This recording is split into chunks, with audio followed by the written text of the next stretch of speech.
नमस्कार दोस्तों, मैं हूं डॉक्टर अर्पणा। स्वागत है आप सब लोगों का आपके अपने चैनल में। दोस्तों, इस चैनल में हम लोग बात करते हैं होम्योपैथी दवाओं के बारे में, होम्योपैथी के बारे में। दोस्तों, आज 4 फरवरी इस दिन को नेशनल कैंसर डे के हिसाब से ऑब्जर्व किया जाता है। तो आज मैंने सोचा क्यों ना इसी टॉपिक पे थोड़ी सी बातचीत करी जाए और कैंसर आखिर क्या होता है, कैसे कैंसर सेल्स बॉडी में बनते हैं, क्यों बनते हैं, क्या उसके कारण होते हैं। तो थोड़ा सा ब्रीफली मैं कोशिश करूंगी आज के इस वीडियो में आप लोगों को एक्सप्लेन करने की। दोस्तों, अगर आप लोग मेरे चैनल में नए हैं तो वीडियो को देखने से पहले अवश्य चैनल को सब्सक्राइब करके बेल बटन को प्रेस करें ताकि आप कोई भी इन्फॉर्मेशन मिस नहीं करें जो मैं आप लोगों के साथ शेयर करती हूँ। तो चलिए शुरू करते हैं आज का टॉपिक, कैंसर।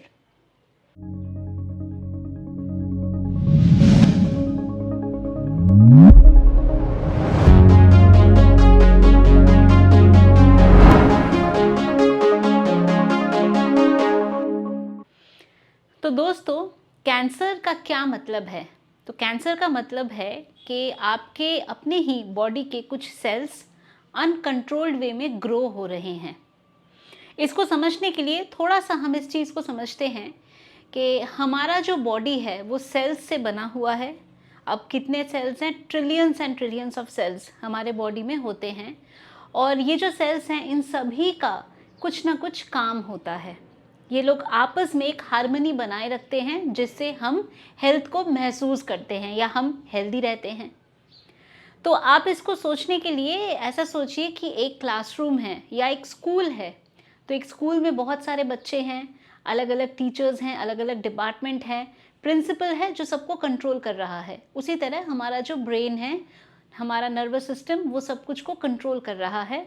हमारा एंडोक्राइन सिस्टम वो पूरे बॉडी को कंट्रोल कर रहा है और पूरे बॉडी में एक संतुलन बनाया हुआ है।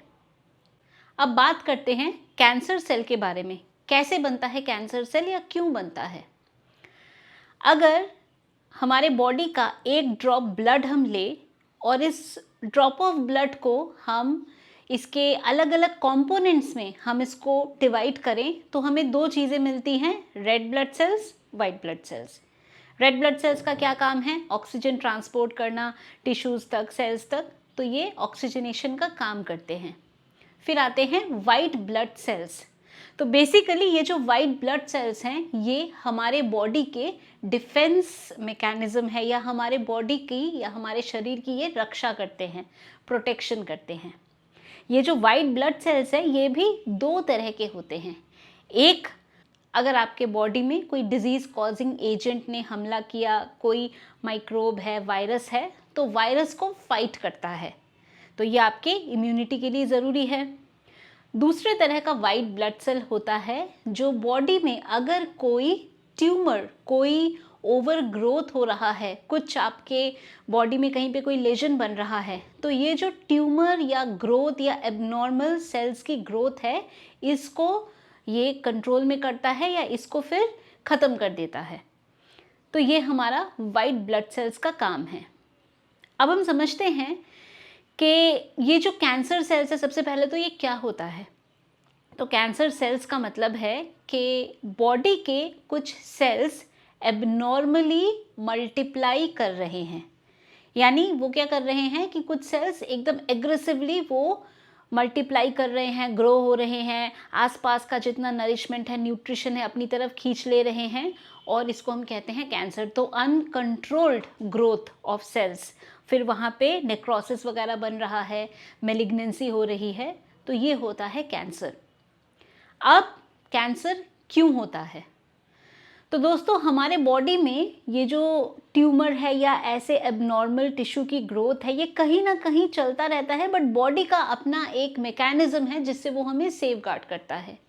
जब ये मैकेनिज्म नहीं काम कर रहा है या किसी कारण के वजह से ये जो सेल्स हैं या टिश्यूज़ हैं इनकी ग्रोथ चल रही है एबनॉर्मल वे में, तो वहाँ पे एक ट्यूमर या कैंसर बनता है। अब इसके कुछ कारण या कुछ रिस्क फैक्टर हो सकते हैं, जैसे अगर आपको बहुत ज़्यादा आप बाहर का ही हमेशा खाते हैं, पैकेज्ड फूड खाते हैं, तो ये कुछ रिस्क फैक्टर है। ये रीज़न नहीं है बट ये रिस्क फैक्टर है।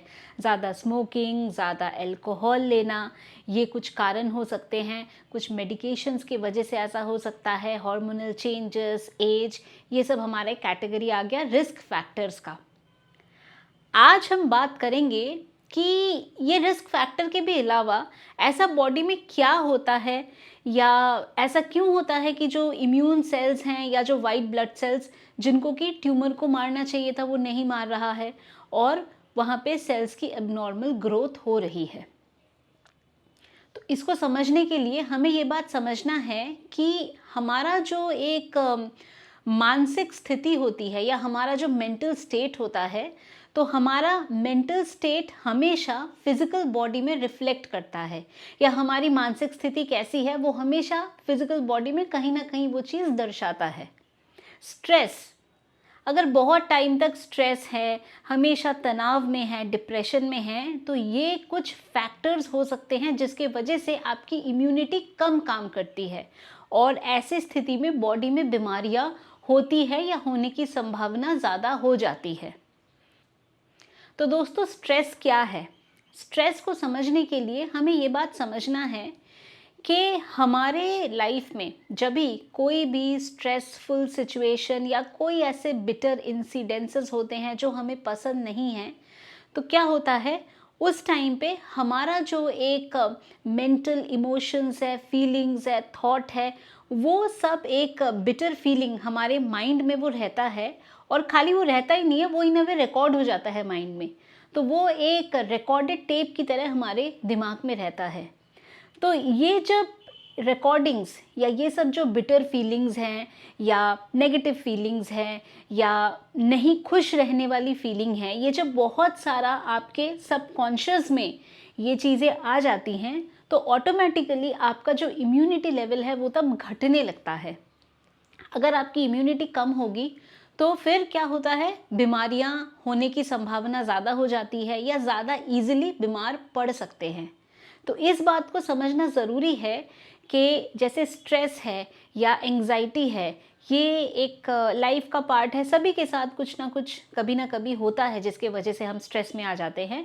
बट ज़रूरी ये है कि स्ट्रेस में आने के वजह से जो सिचुएशंस होते हैं या जो ऐसी बातें होती हैं, उनको जब आप अपने तक रख के, याद रख के, वो जो रिकॉर्डिंग्स अपने दिमाग में रखते हैं, ये कहीं ना कहीं आपके इम्यूनिटी को इन अ लॉन्ग रन कम करने में रिस्पॉन्सिबल है।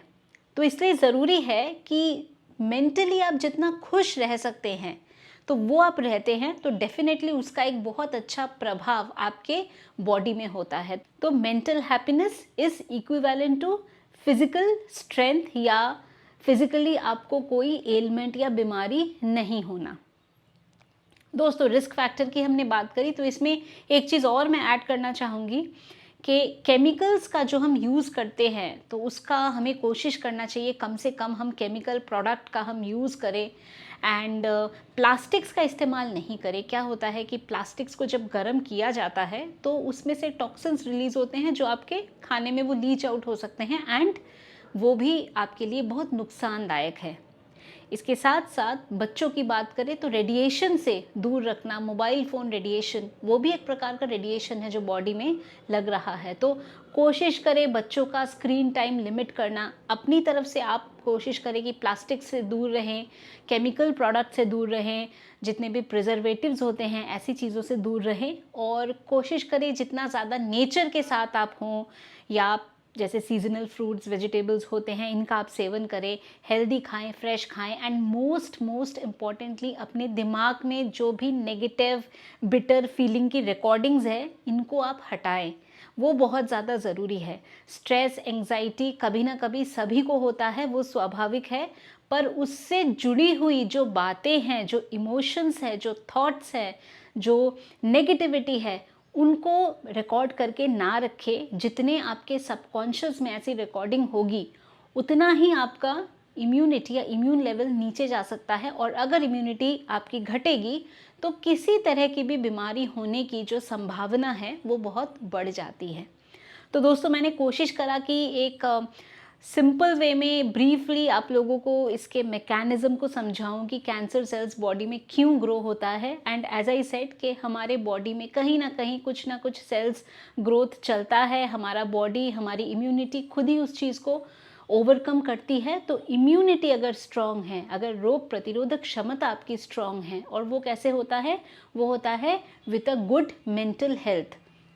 तो अगर मेंटल हेल्थ अच्छा है तो डेफिनेटली फिजिकली भी आप काफ़ी सारी प्रॉब्लम्स को ओवरकम कर सकते हैं। तो दोस्तों, मैं उम्मीद करती हूँ कि अभी जो मैसेज मैंने आप लोगों के साथ शेयर किया, आपने इसको पसंद किया है। मुझे कैसे पता चलेगा आपने पसंद किया है? वीडियो को शेयर करिए अपने फ्रेंड्स और फैमिली के साथ, ताकि बाकी लोग भी इस इन्फॉर्मेशन से बेनिफिट उठा सके। अगर आप लोग चाहते हैं मेरे से अपॉइंटमेंट बुक करना, जाए मेरे वेबसाइट drarpana.com पे, और वहाँ बड़े ही आसानी से आप अपना अपॉइंटमेंट बुक कर सकते हैं। आप हमारे अवेलेबल टाइम स्लॉट्स में से आपको जिस भी टाइम पे या जिस भी दिन अपना अपॉइंटमेंट चाहिए, आप खुद ही इस चीज़ को सिलेक्ट करके अपॉइंटमेंट अपना बुक कर सकते हैं। अगर आप चाहें तो हमारे ऑफिस के व्हाट्सएप नंबर पे व्हाट्सएप के माध्यम से भी मैसेज भेज सकते हैं। वहाँ पे भी आप लोगों को अपॉइंटमेंट की सारी डिटेल्स मिल जाएंगी। ऐसी ही और भी बहुत सारी जानकारी है नीचे डिस्क्रिप्शन बॉक्स में, उन्हें भी अवश्य देख लें। तो दोस्तों, आज के लिए बस इतना ही। खुश रहिए, मुस्कुराते रहिए, स्वस्थ रहिए। Thanks for watching.